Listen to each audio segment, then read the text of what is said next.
Hi friends, welcome back to our channel. చాలా రోజులైంది కదా వీడియో ఇట్లా మీతో డైరెక్ట్గా మాట్లాడి. అప్పుడప్పుడు అంటే స్టడీ వీడియోస్ అయితే పెడుతున్నాను, కానీ ఇట్లా డైరెక్ట్ వచ్చి మాట్లాడింది చాలా రోజులైంది. ఈ రోజుకి కరెక్ట్గా 4 ఇయర్స్ కంప్లీట్ అయింది మన ఛానల్ పెట్టి. ఛానల్ ఎందుకు పెట్టానో, ఎందుకు పెట్టాను, అసలు స్టార్టింగ్ నుంచి ఎట్లా ఉంది నా యూట్యూబ్ జర్నీ అనేది ఈరోజు మీతో షేర్ చేసుకుంటాను. అట్లాగే యూట్యూబ్ పెట్టాలనుకునే వాళ్ళకి నేనే అంటే ఇంకా ఏమేం చేయాలి, ఏమేం చేయకూడదు అనే సజెషన్స్ కూడా కొన్ని వస్తాయి. ఎందుకంటే నేను ఫేస్ చేసిన ప్రాబ్లమ్స్ అలాంటివి మీరు చేయకుండా ఉండడం కోసం కొన్ని టిప్స్ ఇస్తాను. ఇంకా టిప్సే అనుకోండి, నేను చేసిన స్ట్రగుల్స్ మళ్ళీ మీరు చేయకూడదు అనేది చెప్తున్నాను. ఇంకొకటి ఏంటంటే పిల్లలకి యూట్యూబ్ ఛానల్ పెట్టాలా వద్దా, పిల్లల్ని యూట్యూబ్ ఛానల్లో చూపియాలా వద్దా, మనకు పిల్లలకు ఒక ఛానల్ ఉండాలనా కంపల్సరీనా, దానివల్ల యూజ్ ఏంటిది అనేది కూడా ఈ వీడియోలో చెప్తాను. అందరికైతే ముందుగా హ్యాపీ న్యూ ఇయర్. మీకు 2024 ఎలా గడిచిందో ఏమో, కానీ నాకైతే ఇట్లా వచ్చి అట్లా అయిపోయినట్టే అనిపించింది. మరి మీకు ఎట్లా అనిపించిందో నాకు తెలీదు.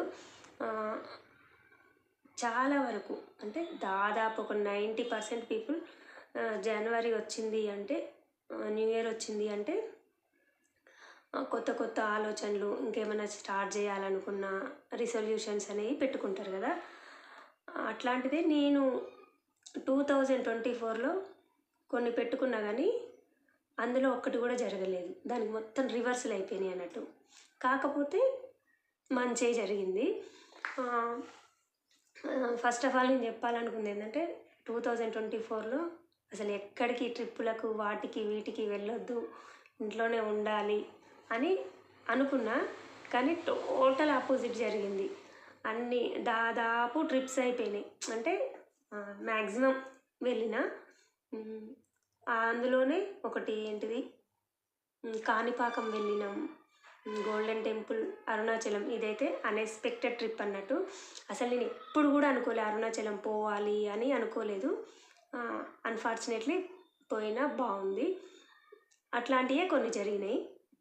నేను అసలు ఫస్ట్లో అంటే జనవరి 1 2023 డిసెంబర్ లాస్ట్లో అనుకున్నా అసలు ఎక్కడికి పోవద్దు, టూర్లు ట్రిప్లు అని పోవద్దు, ఇంట్లోనే ఉండాలి అనుకున్నా. దాంతోపాటు ఇంకొకటి ఏమనుకున్నా అంటే బీ ప్లజెంట్ అది ఫిక్స్ అయిన అన్నట్టు.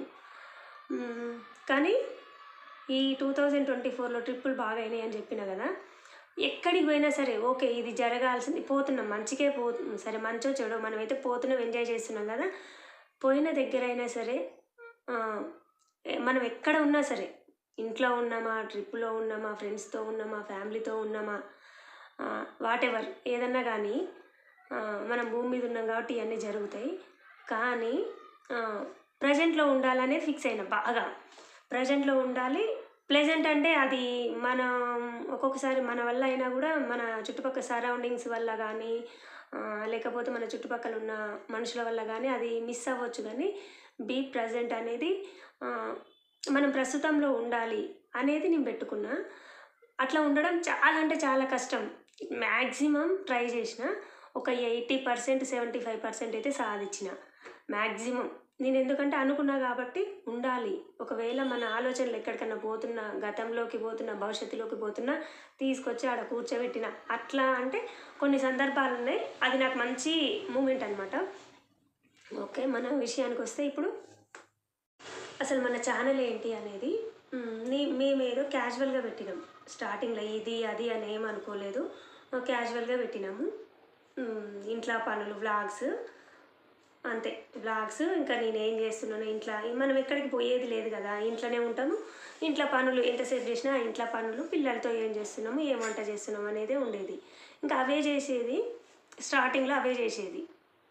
అవి చేసేటప్పుడు నాకు ఏమి ఇష్టం ఉండకపోయేది.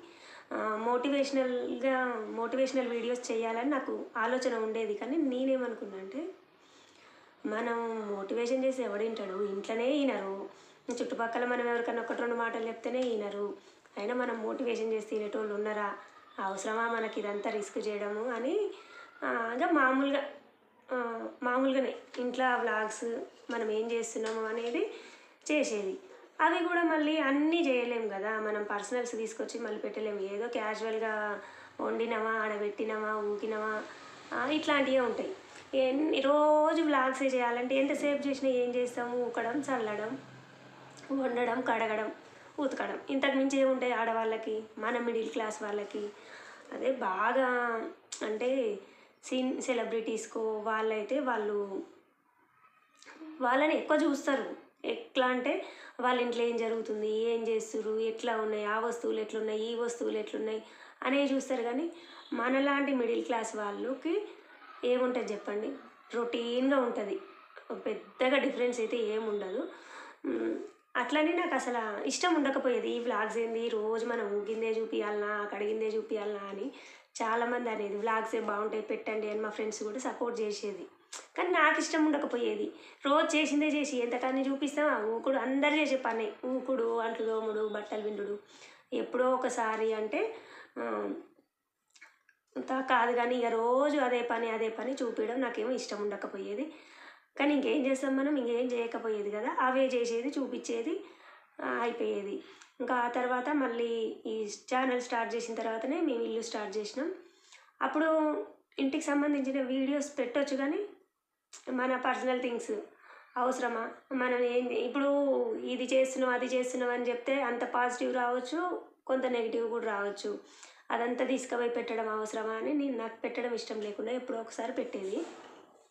అంటే కడుతున్నాం, చేస్తున్నాం అనేది. కానీ ప్రతిదీ మేము ఇది చేస్తున్నాం, ఈరోజు ఇది, ఆ రోజు అది, ఇక్కడికి పోయి ఈ సామాన్ తెస్తున్నాం, అక్కడికి పోయి ఆ సామాన్ తెస్తున్నాం అనేది అయితే మొత్తం డీటెయిల్గా అయితే పెట్టలేదు. కొన్ని పెట్టేది అంతే.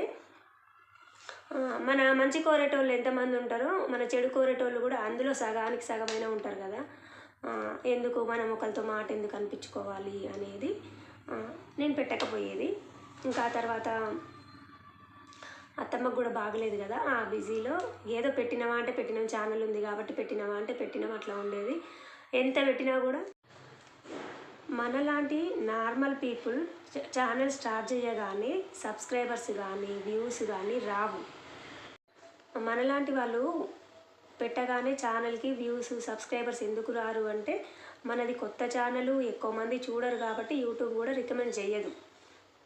కాబట్టి ఛానల్ పెట్టిన స్టార్టింగ్లో 5, 10, 15, 20 రావడం కూడా చాలా కష్టమవుతుంది. 20 మంది చూడడం కూడా చాలా కష్టమవుతుంది. సబ్స్క్రైబర్స్ రావడానికి అయితే చాలా అంటే చాలా టైం పడుతుంది. ఎందుకంటే మనకు తెలిసిన వాళ్ళైనా, మన చుట్టాలైనా, ఎవరైనా, మన ఫ్రెండ్స్ అయినా సబ్స్క్రైబ్ చేసుకోరు. ఫస్ట్ చేసుకున్నామని చెప్తారు కానీ చేసుకోరు. ఒకవేళ చేసుకొనే ఉంటే నాకు నా కాంటాక్ట్ లిస్ట్లోనే మా చుట్టాలల్లో కావచ్చు, ఫ్రెండ్స్లో కావచ్చు, సర్కిల్ మంచిగానే ఉంది. 1000 మంది కావడానికి పెద్ద టైం కూడా పట్టదు. అట్లాంటిది నాకు 3 సంవత్సరాలు పట్టింది 1000 మంది సబ్స్క్రైబర్స్ రావాలి అంటే మీరు ఆలోచించండి. ఎవ్వరు కూడా ఏదో చేసినట్టు చేస్తారు కానీ సపోర్టు మనం ఎదుగుతున్నామంటే ఎవ్వరు సపోర్ట్ చేయరు. దాదాపు సపోర్ట్ చేయరు. వీళ్ళకి చేస్తే మనకేమొస్తుంది అనేటువంటి కొంతమంది ఉంటారు. ఫస్ట్ అయితే సబ్స్క్రైబ్ చేసుకుంటారు, లేకపోతే కష్టం. అదైతే మన ఫ్రెండ్స్ మనోళ్ళు చేసుకుంటారు అనేది అపోహ మాత్రమే. అయితే నాకేం జరిగిందంటే కొంతమంది ఇప్పుడు ఒక 100-200 మంది, ఇప్పుడు మన ఫ్రెండ్స్ లిస్టులో అందరూ అట్లా ఉండరు కదా. కొంతమంది మన శ్రేయోభిలాషులు కూడా ఉంటారు కదా, వాళ్ళు ఎంకరేజ్ చేసేది, బాగా నన్ను ఎంకరేజ్ చేసేది. వాళ్ళు సబ్స్క్రైబ్ చేసుకున్నారు. కానీ ఎంతమంది సబ్స్క్రైబ్ చేసుకున్నా ఒక 2-3 నెలలు, 4-5 నెలల దాకా 100, 150 రావడమే చాలా అంటే చాలా కష్టమైంది. తర్వాత ఒకటి గోల్డ్ వీడియో పెట్టాను కదా, అది కొంచెం వైరల్ అయింది. అది కొంచెం వైరల్ అయ్యి బయటి వాళ్ళు వచ్చారు సబ్స్క్రైబర్స్, నాకు తెలిసిన వాళ్ళు, మా సర్కిల్ కాకుండా బయటి వాళ్ళు వచ్చారు. అప్పుడు కొంచెం పెరిగింది. కానీ నేను గోల్డ్ వీడియో చేసిన కాబట్టి అది పోయింది. జనాలకి, ఆడవాళ్ళకి గోల్డ్ అంటే ఇష్టం కాబట్టి అది చూసిరు, ఏదో పోయింది. అంతేగాని మనం ప్రతిసారి షాపింగ్ వీడియోలు, ఆర్నమెంట్స్ ఇవన్నీ ఎక్కడ తెచ్చి చేస్తాం? అట్లాంటివి కూడా నాకు ఎంకరేజ్ చేయాలనిపించలేదు. అవసరమా? ఏదో నేను క్యాజువల్గా చేసిన వీడియో వైరల్ అయింది, కానీ అది అయిందన్న మాత్రాన నేను షాపింగ్ వీడియోలు, ఆ వీడియోలు, ఈ వీడియోలు చేయాలని నేను అనుకోలేదు. మీరు ఛానల్ పెట్టాలి అనుకుంటే మీ అయిన వాళ్ళకి కానీ ఎవ్వరికి చెప్పవాకండి. అసలు సక్సెస్ లేటుగా అయినా పర్వాలేదు, కానీ ఎవ్వరికి చెప్పవాకండి. ఉంటారు కొంతమంది మీ మేలు కోరి ఇంకా వీళ్ళు 100% ఓకే జెన్యూన్ అనుకున్న వాళ్ళకి తప్పితే మిగతా ఎవ్వరికి చెప్పకండి, అవసరం లేదు. మీరు మంచిగా కంటెంట్ పెట్టుకొని మీరు చేస్తే స్లోగానైనా సక్సెస్ అవుతారు. అయిన వాళ్ళకి మాత్రం అసలే చెప్పకండి. నేను ఇచ్చే బెస్ట్ టిప్ అంటే ఇదే, మీరు ఇది ఫాలో కండి. ఎవరికైనా అయిన వాళ్ళకి అసలే చెప్పకండి. ఎందుకు చెప్పొద్దు అంటున్నా అంటే, నాకు అంత నెగిటివిటీ అయితే ఏం రాలేదులే, దాదాపు సపోర్ట్ చేసిర్రు. కానీ వాళ్ళు పెడితే మనకేం యూజ్ కారు. ఏదో సబ్స్క్రైబ్ చేసుకున్నంత మాత్రాన మనకి ఏదో లక్షల కోట్లల డబ్బులు ఏం రావు. వాళ్ళు ఒక్కరు ఇద్దరు చూసినంత మాత్రాన ఏం రావు. కానీ వాళ్ళది ఎట్లా ఉంటుందంటే ఫేస్లో స్మైల్ ఉంటుంది కానీ లోపల నుంచి అంత హార్ట్ఫుల్గా అయితే రాదు. అట్లాంటి వాళ్ళు ఉంటే వాళ్ళకి చెప్పండి. మిమ్మల్ని హార్ట్ఫుల్గా ఎంకరేజ్ చేసే వాళ్ళు ఉంటే వాళ్ళకి చెప్పండి తప్పితే మిగతా వాళ్ళకి ఎవ్వరికి చెప్పకండి. ఛానల్ స్టార్ట్ చేసినాము, లైక్ చేయండి, సబ్స్క్రైబ్ చేయండి అని మాత్రం అస్సలు చెప్పకండి.